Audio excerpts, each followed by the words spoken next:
So, good morning everyone. I am Shweta Sarangi, and in the previous class, we have studied about the some major ecosystems. So, we have studied that there are two types of major ecosystem. First is terrestrial, and second is our aquatic.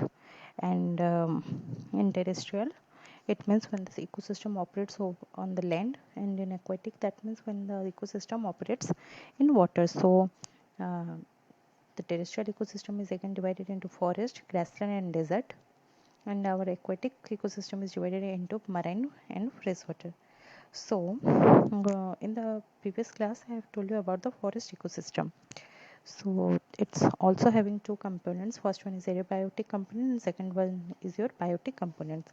And the living organism which is present in the food chain occur in the following order. So, first one is our producer, and second is our consumer, and third is our decomposer. And again, our consumer is subdivided into three: primary consumers, secondary consumer, and tertiary consumers. So, what do you mean by producers? These are mainly trees that so much species diversity and greater degree of stratification, especially in tropical moist deciduous forest. In northern coniferous forest, needle-leaved evergreen tree, especially the spruces, firs, and pines, are with poor development of shrub and herb layers. Deciduous forest is greatly modified by man, and much of it is replaced by cultivated and forest age communities. Thus, trees are of different kinds depending upon the kind of forest.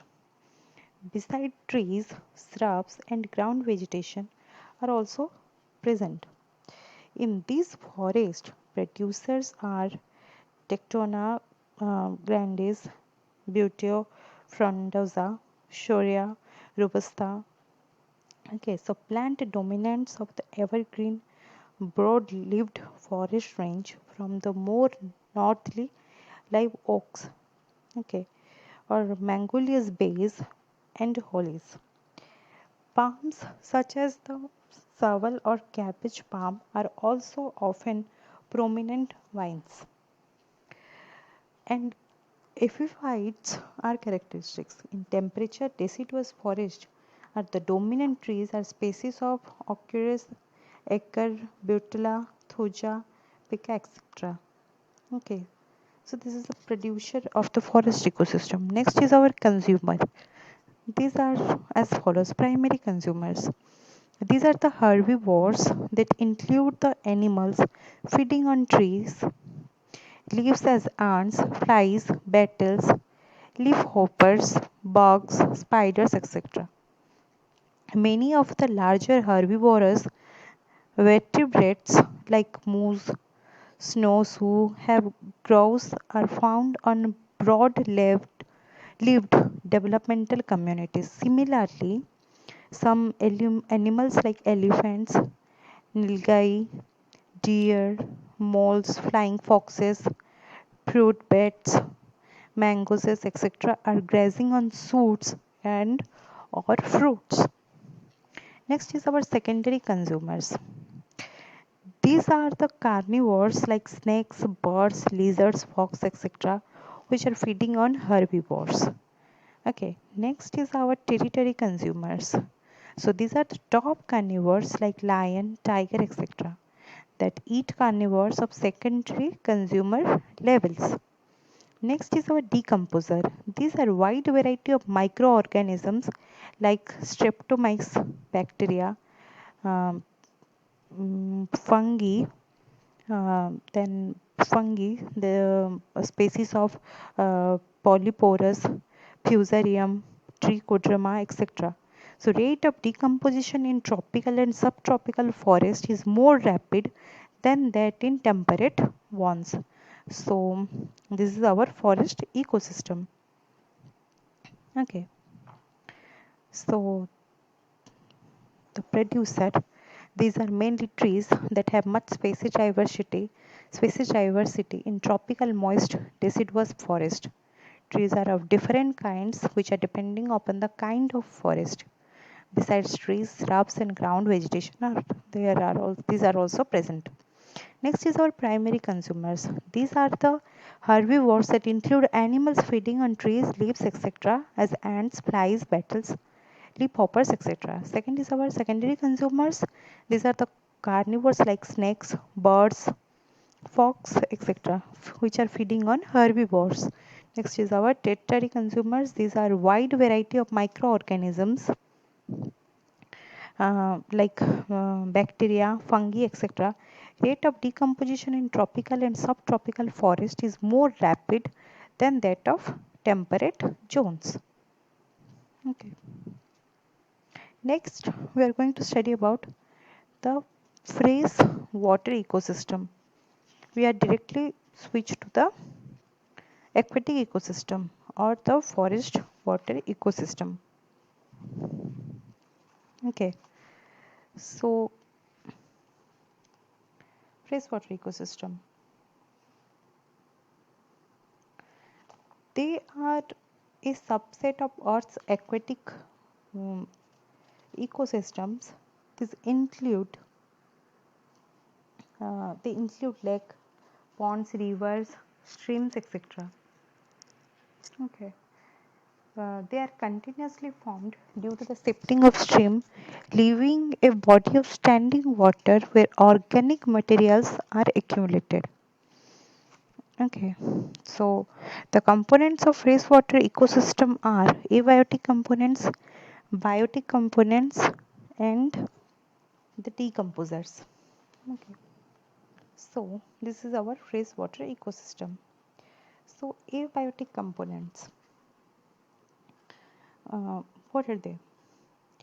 So apart from heat, light, the basic apart from heat light, the basic inorganic and organic compounds are water, CO2, O2, N2, amino acids, etc.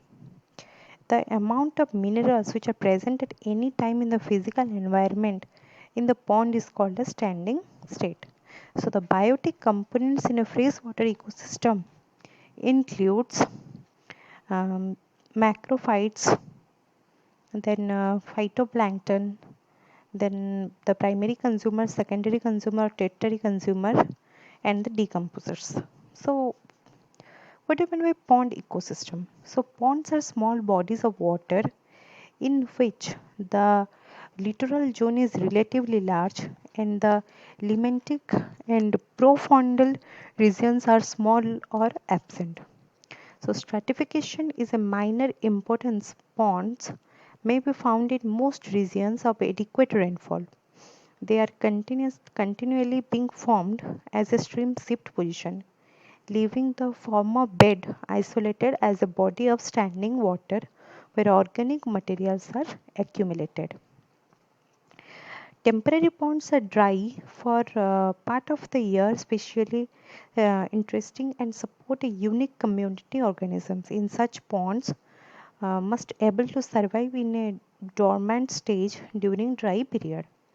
Ponds created by damming of stream or basin by man or by animals such as bearer are among the most numerous. In United States, man-made ponds were mill ponds. So ponds play an important role in the villages where the most of the activities like washing clothes, bathing, swimming, cattle bathing, etc. are centered around ponds. We may study the pond as an ecosystem by making its convenient division into some basic components. So, the abiotic component are we have studied about that apart from heat, light, the basic inorganic and organic compounds elements are water, CO2, oxygen, calcium, nitrogen, phosphorus, amino acids, etc. So the amount of the minerals which are present at any time in the physical environment of the pond is called our standing state, which may be estimated by appropriate method. Light intensity and turbidity index of water at different depths can also be measured by Lux photometer and Secchi discs respectively. pH of water and mud is determined by electrical pH meter. DO, CO2, phosphate, nitrogen, etc. can also be measured by appropriate methods. Carbohydrates, proteins, lipids, etc. are also estimated for biomass determination. And in the previous classes, we have studied about the lipid proteins. Okay, okay, which are also estimated for our biomass determination. The next is our biotic components.